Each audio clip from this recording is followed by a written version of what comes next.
మీరు కనిపిస్తూ ఉంటారు. ఏంటి అంటే ఒకవైపు మనం చూస్తూ ఉన్నాం ఈ మధ్యకాలంలో చిన్న చిన్న సినిమాల్లో కావచ్చు, అక్కడిక్కడ స్కిట్లు జరిగిన దానికి సంబంధించి విపరీతంగా వాళ్లకు ఫోన్లు చేసి మాట్లాడుతున్నారు, అడుగుతున్నారు, మీరు ఎలా చేస్తారు, ఇట్లా చేస్తారు, అట్లా చేస్తారు అని చెప్పేసి మాట్లాడుతున్న పరిస్థితులు బయట కొద్ది మందికి సంగతి చెప్తున్నాను. సో ఇటువైపు వచ్చి ఈ విధంగా ఈ అఘోరీ ముసుగులో ఈమె ఇట్లాంటివన్నీ చేస్తూ ఉంటే ఎందుకు కంట్రోల్ చేయలేకపోతున్నారు, అటు ఎందుకు మాట్లాడలేకపోతున్నారు? ముందుగా ప్యానెల్లో ఉన్న పెద్దలందరికీ కూడా నమస్కారము. ఇప్పుడు మీరు అడిగిన ప్రశ్నని 2 విభాగాలుగా విభజించి సమాధానం చెబుతాను సార్. మొట్టమొదట అఘోరీల గురించి అడిగారు. అఘోరీ గురించి ముందు మనం కొన్ని వాస్తవాలు గ్రహించితే ఈ చర్చలో ముందుకు వెళ్ళడానికి కొంత సానుకూలత ఏర్పడుతుంది. చెప్పండి. ఇప్పుడు సనాతన హిందూ ధర్మంలో అనేక ఆరాధనా పద్ధతులు సాంప్రదాయాలు ఉన్నాయి. అది శైవం కావచ్చు, వైష్ణవం కావచ్చు, లేకపోతే శాక్తేయం కావచ్చు, గాణపత్యం కావచ్చు, లేకపోతే నాగా సాంప్రదాయం కావచ్చు, అఘోర సాంప్రదాయం కావచ్చు, ఇలాగ అనేక సాంప్రదాయాలు ఉన్నాయి. ఇప్పుడు శివుని తమ ఆరాధ్య దైవంగా, శివుడు నివసించేటటువంటి ఆ శ్మశానం ఏదైతే ఉందో దాన్ని రుద్రభూమిగా, కైలాస భూమిగా, శివక్షేత్రంగా భావిస్తూ అక్కడ వాళ్ళ సాధన చేసేటటువంటి ఒక సాంప్రదాయము ఈ అఘోర సాంప్రదాయం. అయితే ఇక్కడ వారు ఒళ్ళంతా చితాభస్మాన్ని రాసుకుంటారు. అవును. ఆ చితాభస్మము శివుని యొక్క ప్రతిరూపంగా వాళ్ళు భావించి ఆ చితాభస్మాన్ని తమ శరీరానికి రాసుకుంటారు. ఇక్కడ ధార్మికంగా వారి ఆలోచన ఈ సాధనలో ఇప్పుడు మొట్టమొదటి అఘోరాలు అనగానే కేవలం ఆ శ్రీనివాస అఘోరాన్ని దృష్టిలో పెట్టుకోవద్దు. ముందు అఘోర సాంప్రదాయానికి సంబంధించిన వైశిష్ట్యం ఏంటో ముందు గమనిద్దాం. ఇక్కడ ఆ చితాభస్మాన్ని శరీరానికి రాసుకున్నప్పుడు ధార్మికమైన ఆలోచన ఏమిటంటే ఏ విధమైన అహంకారాలకి తావు లేకుండా ఏ స్థాయిలో జన్మించినా అన్నమయ్య చెప్పినట్టు నేల మీద నివసించేటువంటి బంట్రోతైనా, భేదవాడైనా, మహారాజైనా ఎవరైనా ఒక్కరే ఆ పరమాత్మని ముందు అని చెప్పినట్టు ఎంత బతుకు బతికినా చివరికి మిగిలేదు బూడిదిగానే. కాబట్టి నిరహంకారంగా జీవించు, భగవద్ అర్పణతో నీ జీవితాన్ని కొనసాగించు అని చెప్పే తాత్విక ధార్మిక భావనలో భాగంగా ఆ చితాభస్మాన్ని వాళ్ళ శరీరానికి రాసుకుంటారు. ఆ చితాభస్మము అన్నది శివునిలో లీనమైన దేహానికి ప్రతిరూపంగా భావిస్తారు వారు. ఇది దీని వేళాకోళం చేసేవాళ్ళు ఉండొచ్చు, కానీ దాంట్లో ఉన్నటువంటి సాంకేతికమైనటువంటి గుణాలు ఏమిటి అన్నది కూడా ఇటీవల పరిశోధన చేసినప్పుడు ఈ చితాభస్మంలో కాల్షియం ఉంటుంది, ఫాస్ఫరస్ ఉంటుంది, కొన్ని మినరల్స్ ఉంటాయి అనేది బయటపడింది. అననుకూల వాతావరణంలో వారు సాధన చేస్తారు. 0 డిగ్రీల వాతావరణంలో కూడా వారు సాధన చేస్తారు. ఆ వాతావరణం నుంచి వారి శరీరాన్ని రక్షించుకోవడం కోసం ఈ రకమైనటువంటి చితాభస్మం వారి శరీరాన్ని ఎంతగా కాపాడుతుందని, చర్మ వ్యాధులకు దూరంగా చేసేటటువంటి శక్తి కూడా ఈ చితాభస్మానికి ఉన్నది అనేటటువంటి ఒక సైంటిఫిక్ రీజన్ కూడా ఈ మధ్యన బయటికి వచ్చింది. అయితే ఇక్కడ మనం గమనించవలసింది ఏమిటంటే వీరు శ్వేత శాస్త్రోపనిషత్తులో భగవాను శివుణ్ణి అఘోరనాథుడిగా వర్ణించడం జరుగుతుంది. కాబట్టి అఘోర సాంప్రదాయానికి అంటే శివుణ్ణి ఆరాధించడమే అఘోర సాంప్రదాయం. ఇక్కడ అందులో భాగంగా వీళ్ళు అఘోరనాథుడిగా ఆ అఘోరనాథుని యొక్క కాల రూపంగా భావించేటటువంటి కాలభైరవుని కూడా, భైరవనాథుని కూడా వీళ్ళు పూజ చేస్తారు. ఇక్కడ ఒక అఘోరగా మారే ముందు సామాన్యుడే, అది రోహిత్ గారు కానీ, రవి గారు కానీ, లేకపోతే మీరు కానీ, మరొకరు కానీ సామాన్యులు అఘోరగా మారాలనుకున్నారనుకోండి, అఘోర ముందు చేయవలసింది ఏంటంటే ఒక మనిషి పుట్టిన తర్వాత 16 రకాలైన సంస్కారాలు ఉంటాయి. అది మొట్టమొదటి తల్లి కడుపులో ఉన్నప్పుడు చేసే శ్రీమంతం దించి చివరి 16వ సంస్కారం ఊరి చివరి చెరువు దగ్గర నదుల ఒడ్డునో చేసేటటువంటి పిండ ప్రధాన కార్యక్రమం. అక్కడ వరకు 16 సంస్కారాలు ఉంటాయి. ఒక వ్యక్తి అతను అఘోరగా మారాలంటే చివరి సంస్కారమైన పిండ ప్రదానాన్ని స్వయంగా తనకి తానే నిర్వహించుకుంటాడు. ప్రాయశ్చిత్తం అంటారు దాన్ని. అది నిర్వహించుకున్న తర్వాత అతను అఘోరగా మారేటటువంటి ప్రక్రియ ప్రారంభమవుతుంది. అక్కడతో అతనికి గతంలో ఉన్న కులం గాని, గోత్రం గాని, తల్లిదండ్రులు గాని అందరూ పోతారు. లౌకిక జీవనానికి పూర్తిగా దూరం అయిపోతారు. అంటే ఇంకా తనకెవరు లేరు, పరమాత్ముడే ఆయనకు అన్ని అనే దాంట్లోకి వెళ్ళిపోతారు. అతని దగ్గరికి వస్తాను. ఒక్క నిమిషం సమయం అండి.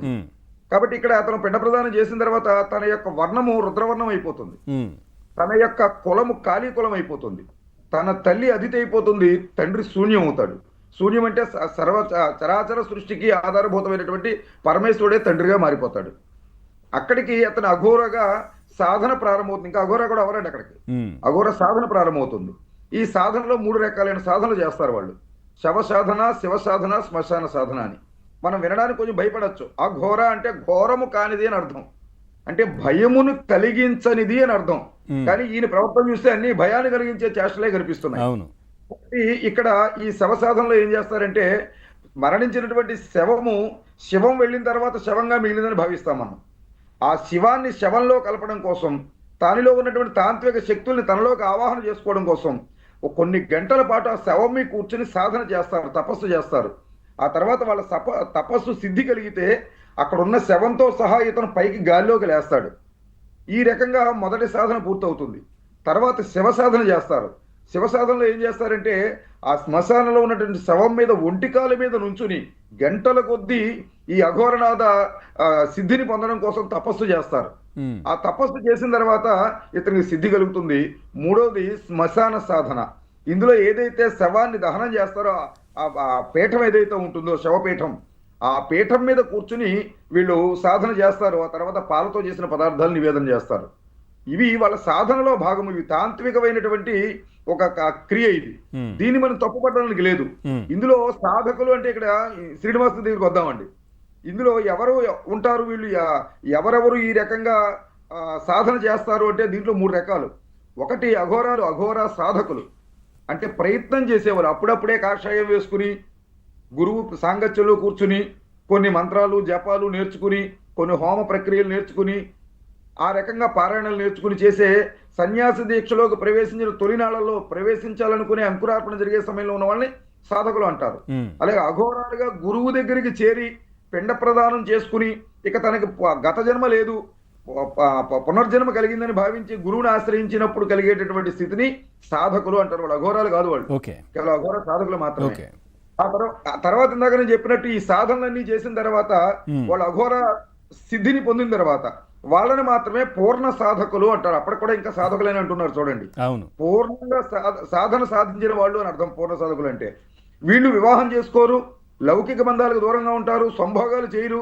అయితే శివుడిగా వీళ్ళు అవతరించబడ్డారు అని వాళ్ళ సంప్రదాయంలో వాళ్ళు భావిస్తారు. అర్ధనారీశ్వరం లేకపోతే శివునికి పరిపూర్ణత లేదని చెప్పి అక్కడ మాత్రము ఒక మాత తన పక్కన ఉంటుంది. ఆవిడతో ఏ విధమైన శరీర బంధాలు ఉండవు, సంభోగాలు ఉండవు. వారిని భగినీ మాతగా భావిస్తారు, భైరవీ మాతగా. కాబట్టి ఆవిడ కూడా ఆరాధనలో భాగం మాత్రమే. ఇది పూర్ణ సాధకులకి, సామాన్యులకు కాదు. మూడవది ఏమిటి అంటే పరమహంసలు.